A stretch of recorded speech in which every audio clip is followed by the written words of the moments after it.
O'Day's story is about how one person earned $711,000 in travel in 18 months without hype or investors.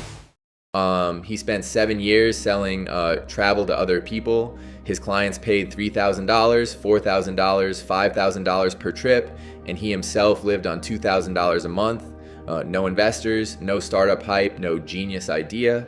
After 18 months, the market paid him $711,000, not for innovation, not for scale, but for removing chaos that everyone else had accepted as normal. He spent 7 years selling travel to other people, deeply inside an industry that looked glamorous only from the outside.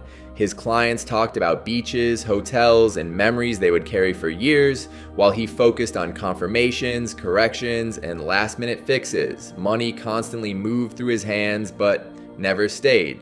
He wasn't trying to build a startup or escape his job. He was just doing his work, answering emails, fixing booking errors, calming anxious clients, and making sure every trip looked effortless. Behind the scenes, nothing was effortless. Every itinerary was fragile, every booking depended on manual checks, and every mistake carried consequences. His days blended together into long stretches of urgency without progress. No matter how busy the season was, his income remained flat. Skill didn't change it, loyalty didn't change it, experience didn't change it. Over time, he realized that tourism rewarded volume, not individuals. Value passed through managers, agents, and operators, but rarely stayed with them. He was inside the flow, watching it move forward without him, and that quiet realization slowly became the foundation of everything that followed. Working in tourism for almost 7 years gave him a clear view of how the industry actually functioned once the marketing disappeared. His mornings started with emails about flights costing $4,000 and ended with spreadsheets where commissions never quite matched. He earned around $2,050 a month. Sometimes $2,100, sometimes $2,300 in strong seasons, while coordinating trips that cost more than his entire monthly income. Rent alone was $830, utilities and internet added $120, transportation took $150, food another $380, and whatever remained quietly disappeared. Every month ended the same way, not in crisis, but in stagnation. Over the years, he assembled hundreds of itineraries, complex routes with multiple stopovers, insurance policies, visas, transfers, and special requests, all manually, jumping between emails, messengers, spreadsheets, and partner platforms that didn't connect with each other. He watched colleagues burn out in 2 to 3 years, agencies lose loyal clients over trivial mistakes, and owners normalize losses because fixing the system felt harder than enduring it. The longer he stayed, the clearer it became that tourism wasn't broken, it was outdated, running on workflows designed 15 years ago, patched together by habit rather than intention. Eventually, frustration turned into observation. He began writing things down, not ideas or solutions, just moments where everything slowed down, first in quick phone notes, then in a structured spreadsheet. Clients wanted one action and received 5 different services. One trip required 40 to 70 minutes of manual assembly. The average trip cost around $2,700, while the agency's net profit rarely exceeded $200.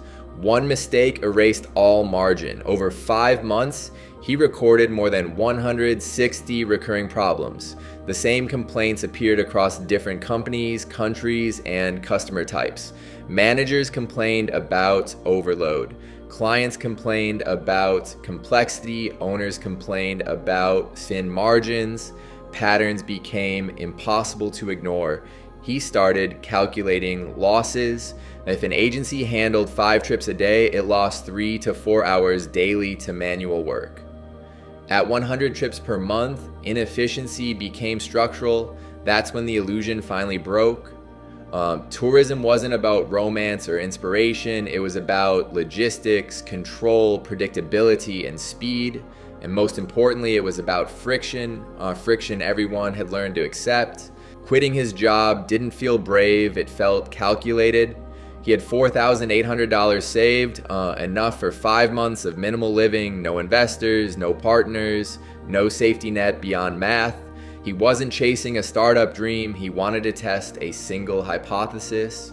Could assembling a trip in one interface reduce manual work by at least 30%? The first prototype cost $3,400, $2,200 to a freelance developer, $700 to design, the rest to ticket and hotel AP. The platform was rough, no mobile version. Half the process is still manual, but it worked, right? He showed it to agencies that already trusted him. The first month brought 7 meetings, 4 yeses, and 3 nos. Pricing was intentionally low, $99 per month. First revenue totaled $396. It didn't change his lifestyle, but it changed the equation. For the first time, income wasn't tied directly to his time. It was tied to reduced friction. The real shift happened when he stopped explaining features and started explaining outcomes. He no longer sold the platform, he sold math, minus 35% manual work, minus 40% errors, plus 15 to 20% margin. Prices increased naturally, $250 a month, then $390, then $450. After 10 months, 34 agencies were paying customers, generating nearly $15,000 in recurring revenue. That's when a network with 16 offices approached him for a yearly contract. They wanted customization, onboarding, and priority support.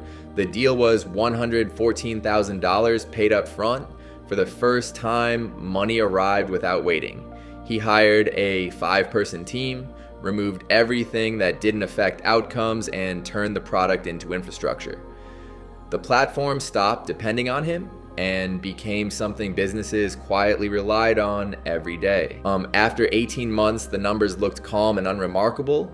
152 agencies, an average payment of $460 per month, annual revenue of approximately $711,000.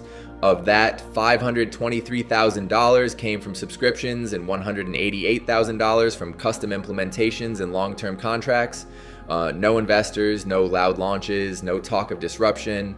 Just someone who spent 7 years inside an industry, saw the same inefficiencies every day, and chose to remove them systematically. He didn't change tourism.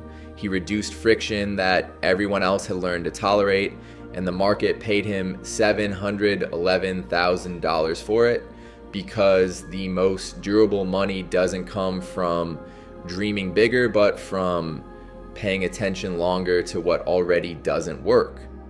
What do you think about this story? Share your opinion in the comments.